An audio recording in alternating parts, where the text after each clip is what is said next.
Good morning, Mr. and Mrs. America, and all the ships at sea. It is I, the OGGM, your humble idiot guide to all the tabletop role-playing game news, weather, and general nonsense. It's Wednesday. It is 8 o'clock in the morning. 9 o'clock in the morning. It's the 8th day of June. It is 62 degrees and cloudy here at Site B.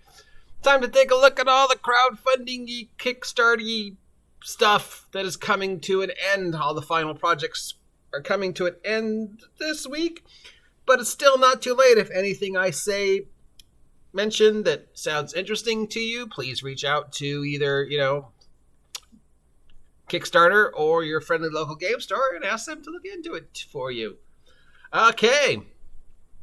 From Ninth Level Games, we have Return to Dark Tower fantasy role-playing game, powered by Polymorph, which is a gaming system. $125 is the most popular pledge. This is the 1980s role-playing group, Ninth Level Games licensed Restoration Games return to Dark Tower to create an old-school RPG with a modern system. Using the award-winning Polymorph engine as seen in Mazes and nominated for ENnie's Best Rules, you play as a hero and a companion fighting against a new evil that has risen in the Dark Tower. You must save the land before the power of the tower overruns everyone. Across 5 sessions, you'll raise the force necessary to defeat this evil. The polymorph system is clever and does what's advertised. Looks like a board game to me, but they're saying it's a role-playing game. But it only has 5 sessions. I don't know if you have rules to be able to make your own character or you're just playing the provided character.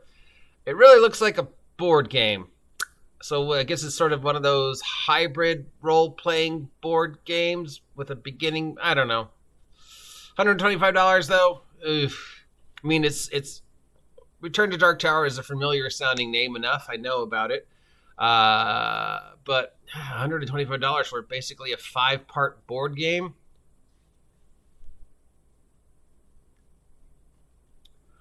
From Lunar Games, we have Endless Realms Creature Compendium for 5e. This is a $33 book of more monsters for 5e. Remember, you don't have enough imagination to make up your own, and or reskin the ones that are. So here's another book of monsters. 240 monsters for 5e.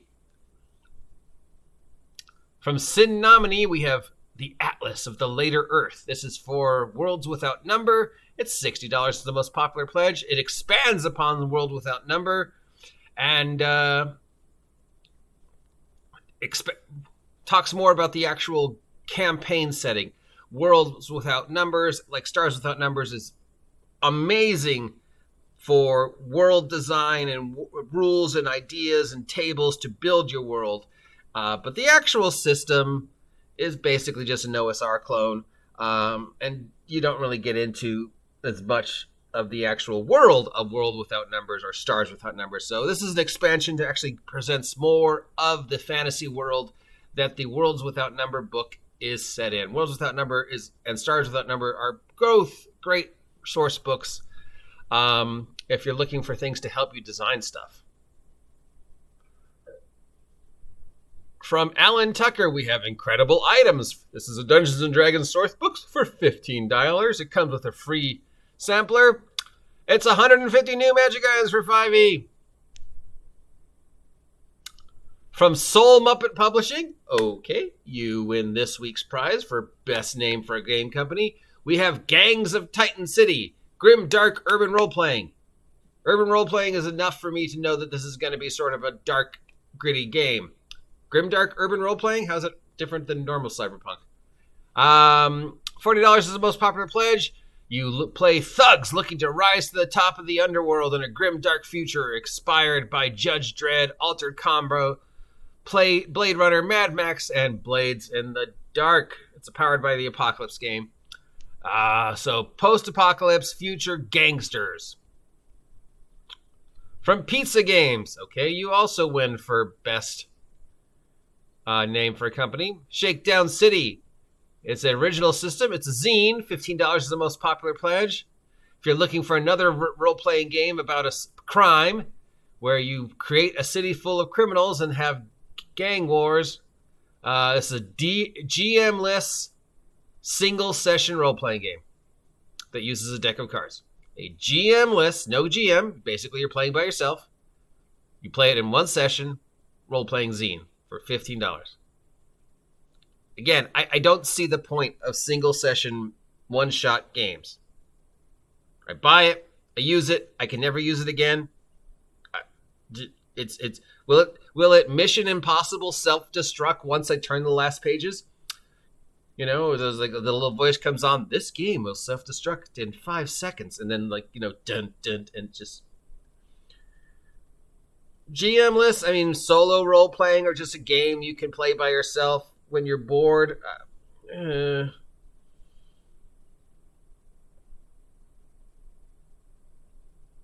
not saying these are bad things. I'm just saying I don't get it. I mean, if this is something that appeals to you, great. What $15 to buy something, support something that you're only ever going to get to play once, and then by yourself? I don't get it. I'm sorry, I don't get it. But maybe somebody else does. I don't know. I just don't see the point.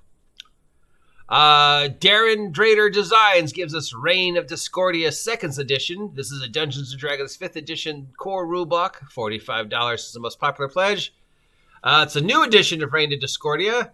It's relaunching the updated space game,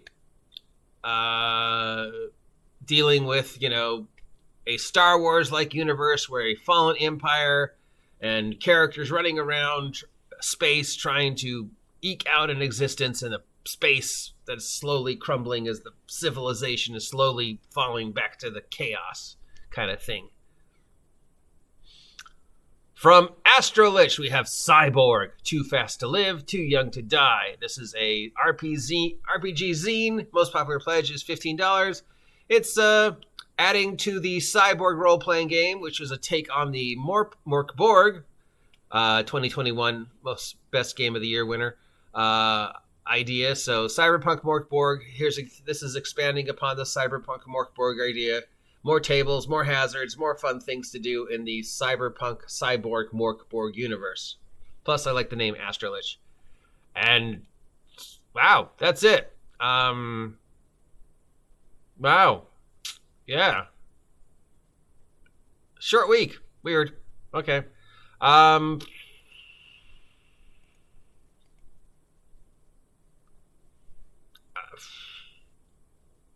Nothing here really exciting for me. Maybe the seeing stuff for World Without Numbers. Nothing here I hate.